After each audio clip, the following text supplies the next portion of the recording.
Dear students, today I will discuss on T4 bacteriophage. Bacteriophages are viruses that infect and grow inside bacterium.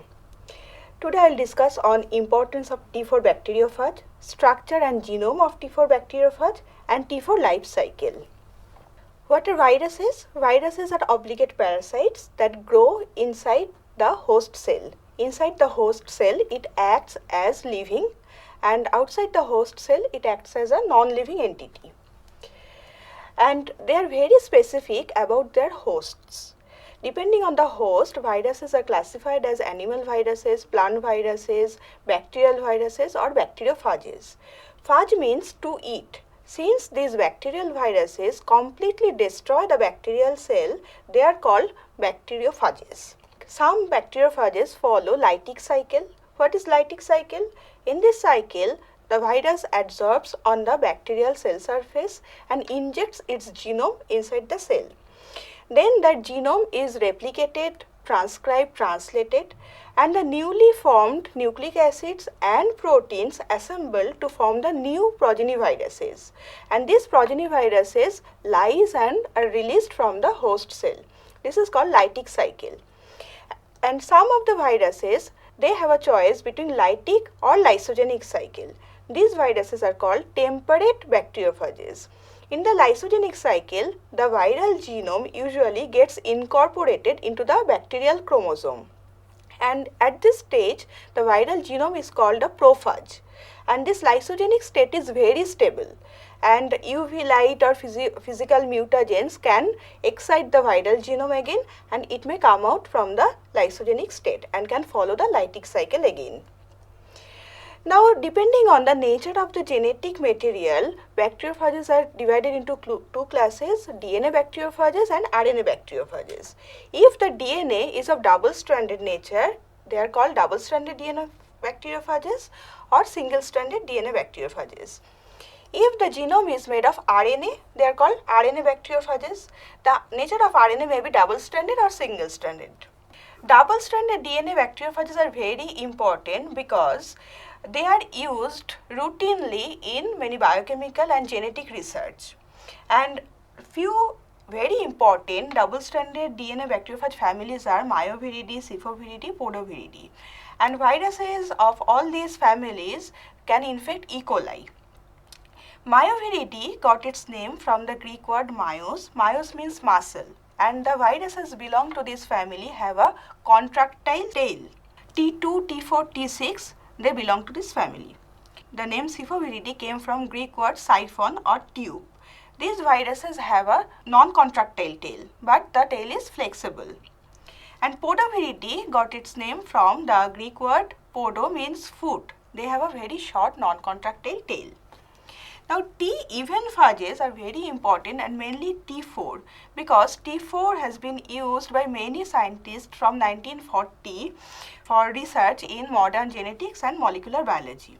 And T4 system has been used to develop or discover many new findings like mRNA, discovery of mRNA, recognition of nucleotides as genetic material, defining genes by recombinational mutational analysis, etc. And T4 is the first organism where a presence of intron was observed. And how gene splicing occurs, it was observed in T4 only. T4 also produces several enzymes like DNA, RNA ligase, DNA polymerase, and these enzymes are commercially used. So they have a widespread commercial value. T4 ART2 locus. The ART2 locus in the T4 chromosome was used by scientist Seymour Benzer to develop substructures of genes. And many renowned scientists like M. Delbruck, Salvador Luria, Hershey Chase, Alberts, Gisela Mossig, they worked on T4 system.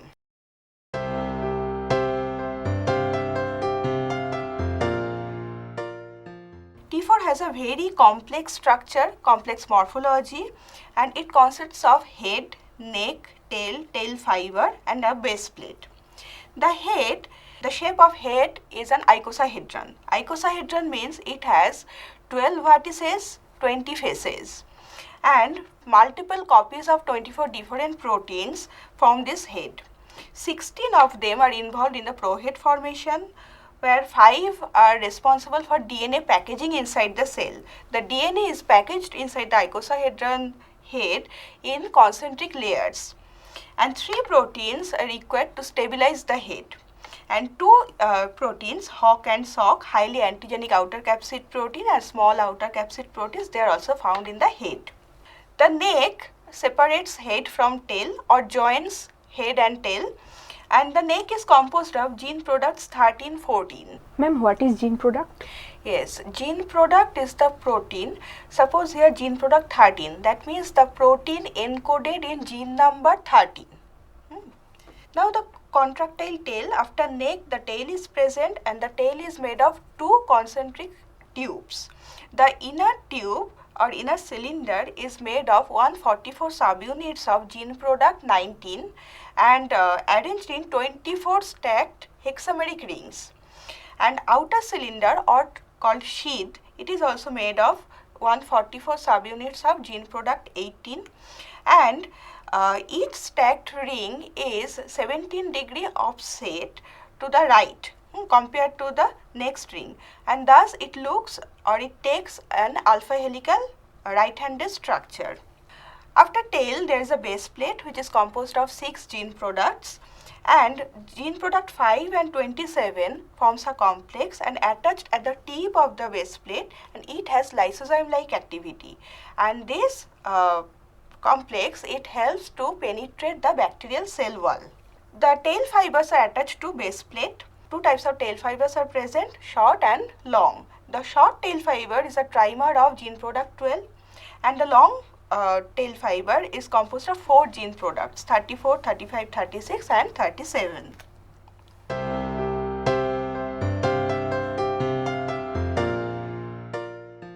The T4 genome is linear double-stranded DNA, and the length is almost 169 kilobase pairs. And 2 very important features of T4 genome is they are terminally redundant and circularly permuted. Now, what is terminal redundancy? When any DNA contains repeated sequence, similar repeated sequence at both the ends, that genome is called terminally redundant. And if we look into the progeny, each genome carries 1 to 10 genes. Here you see 1 to 10 plus 1 2, that is repetition at both the ends. This is called terminal redundancy. And if we look into the progeny, each of the genome is terminally redundant, but the starting points vary among the population.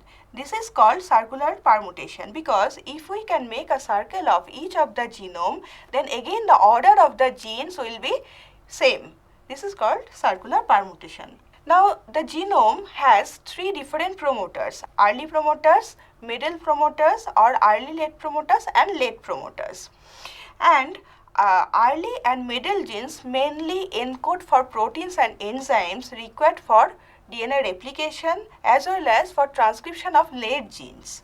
And late genes encode for proteins or enzymes required for structure formation, T4 structure formation. And more than 40% of T4 genome is used to carry or to encode proteins needed to construct the T4 structure. And if we look into the genome, then we will see that the genes responsible for each substructure are clustered. Like all the genes responsible for base plate or tail formation, they are clustered here. All the genes responsible for tail fiber, they are clustered here. All the genes responsible for head, they are clustered here. Okay. And the genome is AT rich. That means the T4 genome has high AT content and it carries a modified base, that is 5' hydroxymethyl cytosine rather than cytosine. And most of the hydroxymethyl cytosines are glucosylated. That means they are attached with the carbohydrate moiety.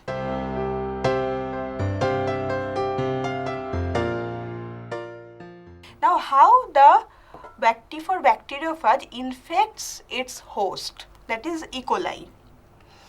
What happens? The tail fibers first attach to the receptors present on the E. coli surface, which are mainly cell wall proteins and lipopolysaccharides. This interaction, electrostatic interaction, attracts the base plate, and the base plate settles down on the cell surface.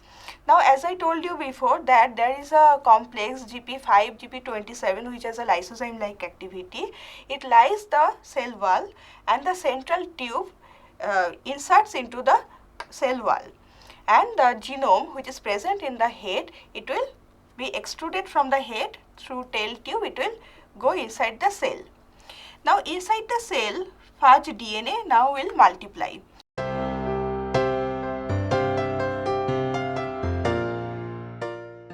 If we look into the timing of the life cycle of T4, then we will see within 2 minutes, synthesis of first viral mRNA starts. Within 3 minutes, the bacterial DNA degradation starts. Within 5 minutes, phage DNA synthesis, that is replication of the viral genome, starts. Within 9 minutes, late mRNA synthesis starts. Within 12 minutes, complete head tails appear inside the cell, and at around 15 minutes, you will see first complete bacteriophage inside the E. coli cell. And at around 22 minutes, all the virus progeny will lyse the host cell and will come out from the bacterium.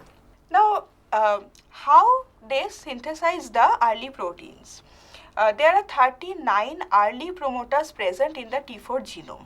Okay, and these 39 early promoters, viral early promoters, compete with 650 bacterial promoters for about 2000 RNA polymerase of host origin.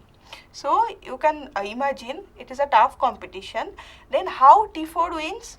Because the T4 promoters are stronger compared to the bacterial promoters, and also T4 has some machinery to attract the bacterial transcription machinery.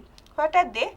First, a gene product alt enters into the host with the infecting DNA. That means inside the phage head, apart from DNA, this protein is present, and this protein is an ADP ribosylase. That means this protein transfers an ADP ribosyl group to one of the alpha subunits of RNA polymerase, and this modified RNA polymerase no longer recognizes its own promoters, rather it starts transcription from the viral promoters. Shortly after transcription, two viral enzymes MOD-A and MOD-B are synthesized.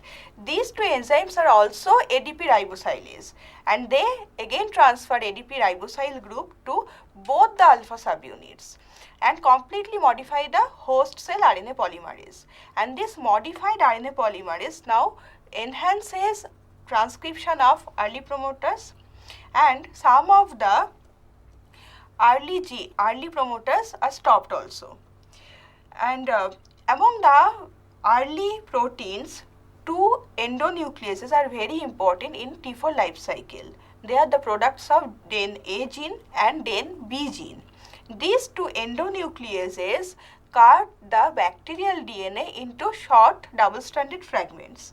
Then again, a viral exonuclease cuts the double-stranded DNA into small pieces, or they form the deoxynucleotide monophosphates, and this deoxynucleotide monophosphate pool is recycled to form the viral DNA. There are 30 late early promoters, they are called PM in the T4 genome, and two of the early proteins ASIA and MOT-A, they modify the RNA polymerase in such a way that now this modified RNA pol, host RNA pol, stimulates transcription of late, early or middle genes. And as I told you before, the T4 genome carries hydroxymethyl cytosine, not cytosine. Okay. So, hydroxymethyl cytosine must be produced from DCMP or deoxycytosine monophosphate. Two viral enzymes convert DCMP to DHMP or DHDP. T4 hydroxymethylase converts deoxycytosine monophosphate to deoxyhydroxymethyl monophosphate. Then this hydroxymethyl monophosphate is converted to deoxyhydroxymethyl diphosphate and eventually to hydroxymethyl triphosphate by hydroxymethyl kinase. And then this molecule can be incorporated into the viral DNA. Now, the viral DNA must make sure that it will not enter any cytosine in its genome, because if cytosine enters into the T4 genome, what will happen? It will be susceptible to its own endonucleases that has cleaved the viral DNA. So, to prevent the incorporation of cytosine into T4 DNA, what it does, it converts DCDP to DCMP, because to incorporate any base into the genome, that base must be converted to its triphosphate state. So, the enzyme DCTPase converts DCTP and CTP into CMP. Now, it will not be able to incorporate into the T4 genome. And presence of hydroxymethyl cytosine into the T4 genome creates another problem for the virus. How? There is an endonuclease of E. coli origin which can attack certain sequences containing hydroxymethyl cytosine. So, to prevent that cleavage, the hydroxymethyl cytosine present in the T4 genome is further modified by glucosylation. To viral enzymes, alpha glycosyl transferase and beta glucosyl transferase, they transfer glucose moiety or carbohydrate moiety to the hydroxymethyl group, making it glucosylated. And this glucosylated HMC now protects the T4 DNA from cleavage by bacterium endonuclease. Now, there are 50 late promoters have been found in the T4 genome, and the RNA polymerase is again modified by two viral enzymes, so that now the RNA polymerase only recognizes the late promoters. No more it is required to transcribe from the early or middle promoters. Two proteins, gene product 33 and gene product 55, they modify the RNA polymerase, and now RNA polymerase transcription of the late genes only. And late genes code for T4 head, tail, recombination protein, etc.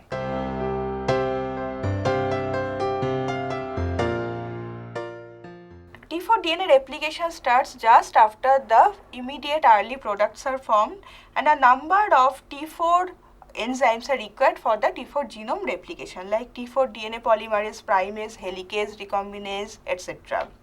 And T4 DNA replicates in two phases. The first phase of replication begins at multiple origins of replication and proceeds bidirectionally. And as you know that these red arrows are RNA primers. They are required by the DNA polymerase to continue replication in the 5' to 3' direction, and after replication is over, these RNA primers are degraded, and thus the daughter strands produced, they become shorter. Okay, this is the problem with linear genome. Now, if the shortening is not prevented, then after each replication they will lose information. To prevent this shortening, T4T7 has adopted a mechanism to form concatemers. Okay, and in lambda we have seen that they circularize their genome to prevent this shortening. So, in the second phase of replication, what happens? Two daughter molecules having terminal redundancy, they join together by recombination and form concatemers. But the actual mechanism is not that simple. Okay, I will tell you briefly what happens. The single-stranded DNA end, it invades into the double-stranded DNA having homologous sequence, then initiate and replication is initiated.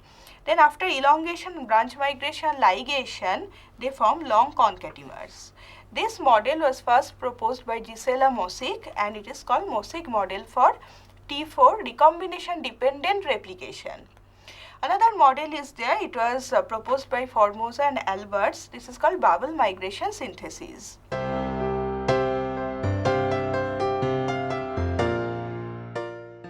Now, after replication and all the capsid proteins are produced, assembly of genome and proteins, structural proteins takes place. First, the pro head, the head is formed. The head is formed by more than 10 proteins and scaffolding proteins. Scaffolding proteins help to assemble the head proteins, and scaffolding proteins are removed once the head is formed. Now at the base there is a protein called GP20. It is a portal protein where the tail is attached to the head. This portal protein helps in the DNA packaging. DNA packaging starts with a complex called terminase complex. Terminase complex is made of 4 gene products 16, 17, 17 and 17 prime. This terminase complex first binds to the double-stranded DNA and then it attaches to the GP20 or the portal protein, and then it starts packaging inside the head. And this packaging needs energy. The energy comes from ATP hydrolysis. Now when the head is full, then the terminase complex, which has a nuclease activity also, cuts the DNA from the concatemer irrespective of its sequence. Okay, this mechanism is called head full mechanism. And the DNA present inside the head of T4 is 3% longer than the genome size. That is why it is carrying some extra part. Initial part is repeated at both the ends. That is why terminal redundancy occurs or appears. And suppose from here 2 to 1 is the complete genome length. Since it accepts 3% extra, again repetition of 2, 3. In the next head packaging, it will start from 4. 4 to 3 is the total genome length. Again 3% extra, so 4, 5. This way terminal redundancy and circular permutation will appear in the population. The tail and base plate, they separately assemble. The base plate is constructed of 15 gene products. Tail fibers attached to the base plate, then the central tube is formed on the base plate and the outer cylinder or sheaths appear, and they form the complete tail. Then the tail joins with the head and complete fudge particle is produced. This is a picture where it is shown that inside the E. coli cell complete fudge particles are present, and it has an average burst size 300. Ma'am, what is burst size? Yes, burst size is the average number of new virus particles produced inside a bacterium and released from that bacterium. Now at around 20 minutes of infection at 37 degrees centigrade, almost 300 new T4 fudge particles are released from the bacterium. And for the lysis of the host cell, 2 enzymes are required. They are of viral origin. One is called holin, another one is lysine. And holin is a T gene product. One thing, why these viruses are called T bacteriophages? Because of this T gene present in their genome. The T gene product is a lysine, is a holin protein which always lyses the host cell, and that's why these viruses always follow the lytic cycle and they are called T bacteriophages. So holin and lysine, these 2 enzymes help to lyse the host cell membrane. So the viruses are released into the environment. This is a picture showing lysis of the host cell membrane and release of the new virus progeny.